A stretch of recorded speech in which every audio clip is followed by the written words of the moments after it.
Hello, welcome to White Glove Geography. Today we're going to look at an introduction or overview to the physical geography fieldwork. The question is, how is the sand dune ecosystem at Talacre affected by human activity?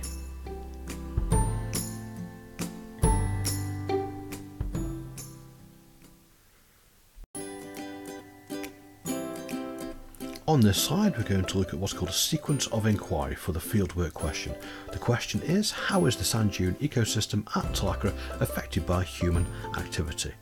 Number one, we're going to look at the suitable question, which we've already identified at the top. Within that, we're also going to look at the types of risks and also the evidence types that we're going to look at. Number two, we're going to look at how we're going to select the information and also how we're going to record it. Number three is thinking about how we're going to present the information that we're going to collect. Typically that will be on some kind of graph.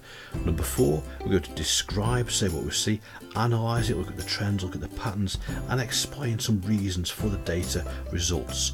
Number six, we're going to come up with a final decision, a conclusion about the data that we've collected. And finally, once all that is done, we're going to evaluate it, say what went well, and if we did it again, what could be improved to make the data more reliable and the conclusions more valid.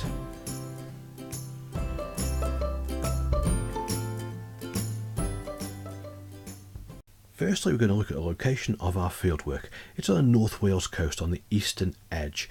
If we look at a more zoomed in map, a larger scale map that we've got here, then we can see it's a place called Talacre, and there's a spit which is round about here, and there's a sand dune system which is round about here. It's that sand dune system that we're going to look at in a little bit of detail. If we draw a transect through the sand dune system, so roughly there, that would equate to this area here. So we've got the sea towards the left of that, and we've got the inland towards the right of this image here. Towards the sea, we've got the embryo dunes, the pioneer species, the marram grass that can just about take hold in the harsh conditions. And the further you go inland, the more soil, the more humus, the more organic matter, and the more soil that you have. That allows for more plants to grow. So the key hypothesis is, how is the sand dune ecosystem at Talacre affected by human activity? So we're going to survey a number of sites, 6 different sites within this ecosystem. Number 1, number 2, number 3, 4, 5 and 6. 1 or 2 of these sites might be affected by human activity, so for example a footpath. We're going to look at them in 2 ways. The first way is we're going to place an infiltration tube at the bottom of this slide, and that infiltration tube we're going to fill up with water.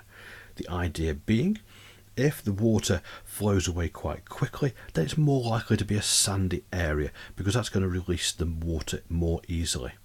However, if there's a lot of soil, there's a lot of humus, organic matter in it, then what's going to happen is the soil will be released less quickly.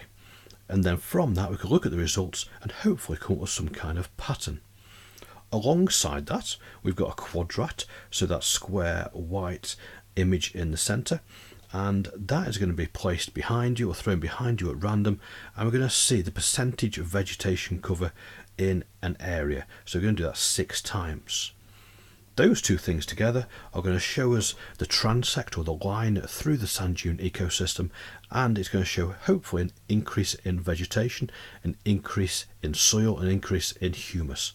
However, some of the results might be different due to human activity.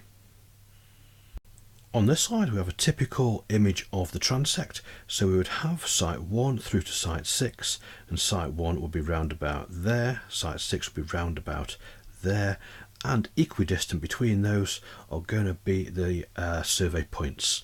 So you can see site 1, that's the beach, and site 6 on the image of the photograph, there's quite well grown and high vegetation there, and it increases between them.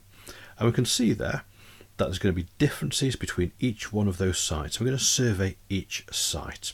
So that's what's going to happen on this slide.